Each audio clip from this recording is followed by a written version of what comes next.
When you honor your worth, your inner voice can become louder and clearer. You start to step into this higher frequency and you stop outsourcing your wisdom. You stop abandoning yourself. Welcome to Intuition Unlocked, the podcast empowering empathic women who feel misunderstood, overwhelmed, or disconnected from their intuition, begin to trust their sensitivities, find inner clarity, and show up with embodied, unstoppable confidence in their daily lives. I am your host, Olivia Ashley, an empath and intuitive, and I am so happy you're here. Hello, and welcome back to Intuition Unlocked. I'm so grateful you are here. Whether you are tuning in for the first time or you've been journeying with me for a while now, know this: your presence matters, and I deeply appreciate it. It's no small thing that you press play today, and I believe you're here for a reason. So have you ever looked in the mirror, paused for a moment, and thought, am I enough? Or found yourself questioning your value, wondering if what you're doing is ever really good enough, or if you're fully seen for who you are? Well, in today's episode, we are diving into one of the most foundational yet often misunderstood aspects of our inner world: self-worth. We will explore what self-worth really is, how it affects your day-to-day life and well-being, and why it's deeply connected to your spiritual journey, intuition, and confidence. So let's drop in. What is self-worth? As humans and in the society we live in, especially in the Western societies, we often associate our self-worth with achievements and success. We relate to our peers through comparison and find self-acceptance through these achievements, which often then leads to competition. And we use these things like our appearance, our social circles, careers, net worth, and other achievements to create a persona of self-worth. While this can create a perception and feelings of self-worth, this is truly a distortion of what true self-worth really is, and it leads to us relying on achievements and success to feel self-worth. We actually have the ability to create new ideas around our self-worth when we begin looking at what we equate self-worth to be in a new light. Self-worth doesn't have to be about how successful you are, how much you've achieved, or how others perceive you. It's not even about how you feel about yourself on any given day. I see self-worth as the quiet, unwavering truth of your inherent value and the deep knowing that you are worthy simply because you exist. And this kind of worth isn't earned, it's remembered and cultivated.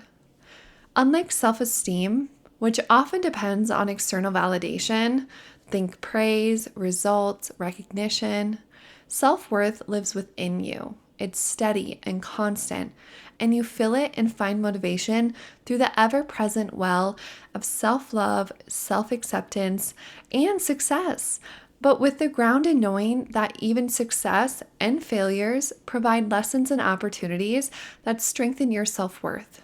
Because here's the thing: if you are not aware of the things you're attributing your self-worth to, then you tend to search outside of yourself for proof of it, and that search can become exhausting.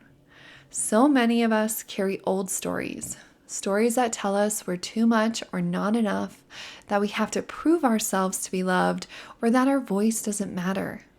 And yet these stories dim your light, and they distance you from your truth. And to help you understand where your self-worth really lives and the energy is within your body, take a moment here with me and maybe place your hands on your body, maybe your belly or your thighs, and see if you can feel a place in your body that holds that question: am I worthy? Where does my worth lie? Notice where it lights up. Maybe it's your chest, your stomach, your throat. You can take as many breaths as you need here and witness any feelings or sensations that arise. See if you can find its location. So moving forward, you know where to connect to it. And I think that connection is really important because self-worth, especially low self-worth, affects your day-to-day life. When you don't feel worthy, it colors everything. It makes it harder to speak up, to make decisions, and to pursue your desires. You may even settle for less in relationships, jobs, or continue patterns that don't serve you because deep down, you don't believe you deserve better. And it can often show up in the way you set boundaries or don't set them. It can show up in the way you doubt yourself even when your intuition is screaming at you. It's how you can often over-explain, overwork, people please, and overgive in hopes that maybe then you'll be seen as enough. Which, as you can tell when you think through these things logically, you can sense that, no, my worth isn't fully tied to these things, and yet I'm operating from this space even so. I also see that your self-worth shows up energetically. So when your self-worth is low, your energy can feel scattered or constricted. You can shrink and hide. And with that, you often suppress your own intuitive knowing and power. Yet here's what I want you to know. Your worth is not up for debate. It is not a performance. It is your birthright.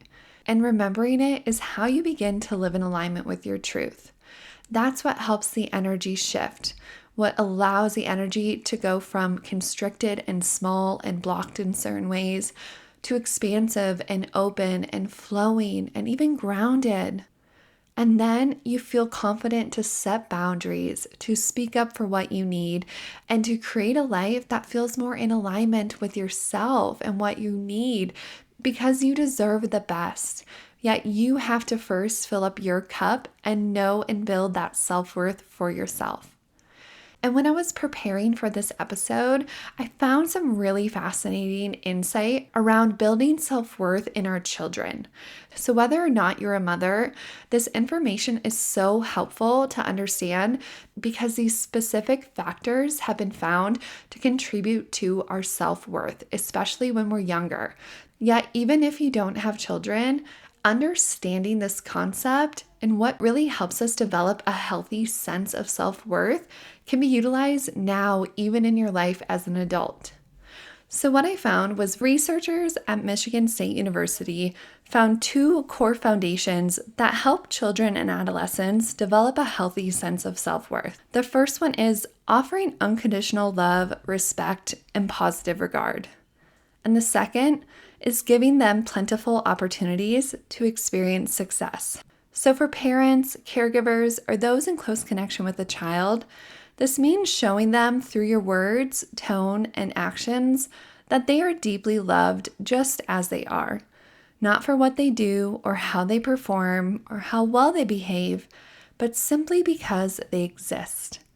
And for those in roles like teachers, mentors, or guides, this can often look like showing up with a steady sense of unconditional love, respect, and warmth toward the children, reflecting back their innate worth even when they're struggling. So when a child is met with this kind of attuned presence and love, they internalize a powerful truth. I don't have to earn my worth. I already have it. And this inner knowing becomes a seed for healthy self-love. It teaches those who receive this that they don't have to hustle for acceptance or strive endlessly to feel enough. And the second part is just as important. We can help our kids feel capable by creating real-life moments where they can succeed.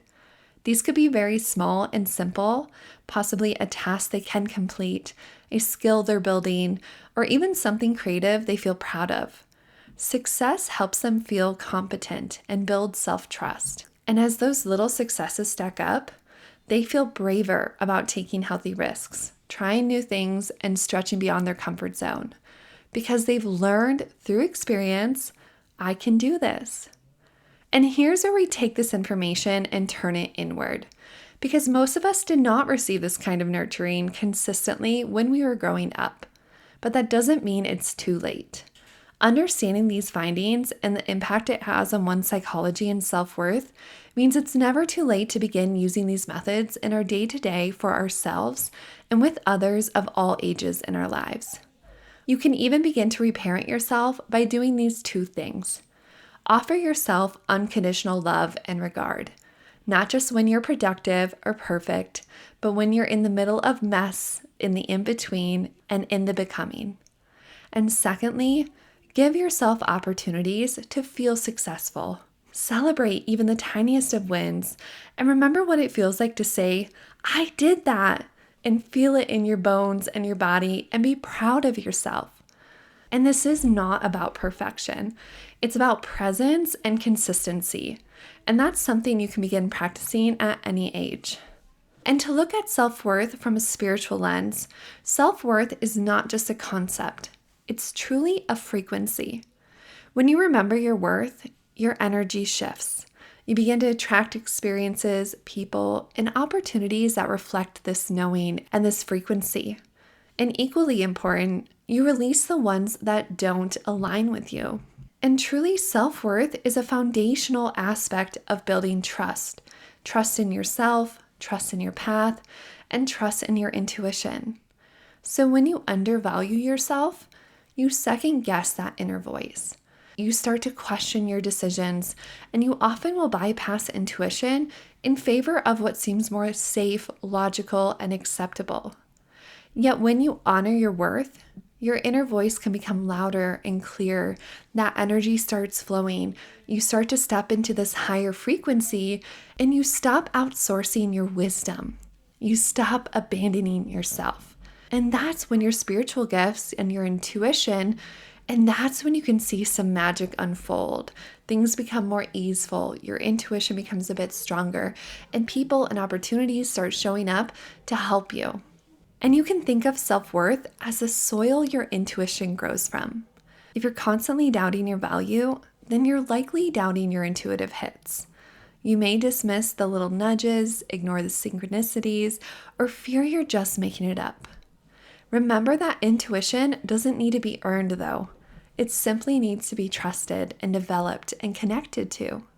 And the more you value yourself, the more you see yourself as worthy of receiving, whether it's guidance, support, or truth.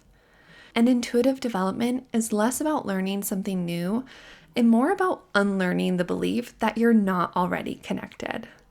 So if you've been struggling to hear your voice, or you feel like there's a block, or you don't fully trust yourself, start asking, do I believe I'm worthy of trusting myself? Because that single question and your answer can reveal so much. And not only will this awareness of your self-worth and this shift of how you feed it allow your intuition to become stronger, I also see that confidence is related to our worth. We often think confidence might be about being bold or outgoing or completely sure of yourself. Confidence at its core is the quiet inner certainty that says, I know who I am. I know what I feel. I trust myself to move through life with integrity. And confidence is less about what you show the world and more about what you believe about yourself when no one is watching. So here's the key. Confidence without self-worth is simply performance. Yet confidence built on worth is embodiment. So when you work on building your self-worth, when you choose yourself, speak kindly to yourself, and show up fully even when you feel vulnerable, you naturally begin to walk through life with more confidence, not because you have all the answers, but because you've stopped abandoning yourself. And that is so important. Once you can begin to really feel more confident and connected, so much begins to flow and feel better. And you can face challenges and uncertainty and the unknown with resilience and the awareness that I have all that I need and I trust that I can move through anything. So I want to share a few simple but powerful ways to rebuild your self-worth from the inside out. Because remember, this is a practice, it's a devotion, and it takes time. So be gentle with yourself. The first thing you can do are work with affirmations that feel real. Not the really fluffy, all light and love affirmations, but the ones with grounded truths that feel really good to you. You want to be able to link the affirmation and what you state with the present moment and also feel that feeling now. Believe it as it is true in this moment and embody what those emotions and those feelings would be like if you were already living it. Some statements I like are, I am worthy of love, clarity, and peace. Or, I honor who I am, and I trust myself completely. Another practice is keep promises to yourself. You might think that you're already doing this, but I can assure you, in some ways, you are putting others in front of yourself or going against what you might feel is best for you. So, the quickest way you can rebuild this trust with yourself is to follow through, especially on the small things. Show yourself you're dependable and take action on the things that feel right and supportive of you. Put yourself first. Another helpful one is setting energetic boundaries. Worthiness teaches us to say no when something doesn't feel aligned, not from fear, but from love. So check in with what boundaries you have and notice where you could use them. The next one, and a big one, is let yourself receive. Receive compliments, rest, support, intuitive insight. Worthiness expands when you allow life to support you. So notice where you struggle to receive and begin to welcome other help and offerings and people in when they're given. And ask for help or support when you need it without feeling like you're a burden. Lastly, connect spiritually, whether through prayer, meditation, nature, journaling, movement. Find a space and a practice where you remember you are not alone, that you are connected to something greater, that you are here on purpose. This devotion and connection will bring in higher perspective and support into your life because it will remind you that you are part of something bigger than yourself, and you are worthy and perfect just as you are. And the last piece I want to share with you today are to give you 3 channel messages from Spirit related to self-worth. So here are the messages that came forward. Number 1, you are always worthy. You are not here to earn your worth. You are here to remember it. Even when life feels heavy or uncertain, you are still held and fully you. You were born with worth. For some, life brings soul contracts and experiences that feel like they strip away your worth. But even in those moments, know the deeper purpose is to help you grow stronger, to reclaim and rebuild what was always within you. Because your worth was never lost. It may have just been buried beneath fear, survival patterns, or coping mechanisms that once kept you safe. For others, your worth may have never felt obscured, but perhaps you never really paused to recognize it or truly understand what you equate worth as and the quiet power it actually is holding in your life. Remember, nothing can truly take your worth away. It's always been there and it always will be there. So begin to tend to it. Cultivate it, let it be seen, and let it be free. Message 2, your voice matters. Your voice is an essential expression of your worth. Through your voice, your truth and value take shape in this physical world. Yet many of you silence your voice. You silence your thoughts, your creativity, and most importantly, your needs. But this only dims your light and limits your growth. Your voice, your energy, time, and needs, they are very sacred, and you need to treat them that way. So let your voice be heard more, not because it's perfect and you have everything together, but because it's real and it's authentic and it's you. So start to let your truth lead the way, and know that your self-worth will anchor you into confident expression. Message 3, put yourself first. Confidence is not the absence of fear. It is a choice to show up anyway. People-pleasing, anxiety, overgiving, and always putting others first are not acts of love. They are habits that often reinforce low self-worth. You may believe you're doing what's best for others or what feels right in the moment, but pause and look closer. Some of your choices may be rooted in self-abandonment, not asking for help because you don't want to burden anyone. Know that saying yes to something that feels out of alignment or making excuses instead of speaking your truth is a form of self-abandonment and is creating low self-worth. Yes, there are moments in life where compromise is necessary, but far too often, these patterns become quiet acts of self-sacrifice that keep you small. So begin to notice them, gently name them, and then challenge yourself to show up differently with honesty, clarity, and confidence, to speak your needs, and to give your truth no matter how uncomfortable it may feel. Because you are not here to shrink. You are here to reclaim your voice, your needs, your space, and your self-worth. So those were the 3 messages that came forward. And I feel like they captured the essence of this episode and what we talked about here around self-worth. And what I really want you to remember and take away from this episode is that your self-worth affects your daily life, your spiritual path, and the reality that you live. Self-worth is a root of both your confidence, your intuitive power, and how you express yourself and show up in the world. So the big takeaway is you are already worthy. You have always been so, and as you remember that, things will start to shift for you. If this episode spoke to you, please share it with a friend who may need this reminder, and make sure to follow the show so you never miss an episode. Until next time, stay rooted, stay radiant, and remember, your worth is not up for debate. Thank you for joining me on Intuition Unlocked. If you enjoyed this episode, be sure to subscribe so you never miss a moment of insight, guidance, or intuitive inspiration.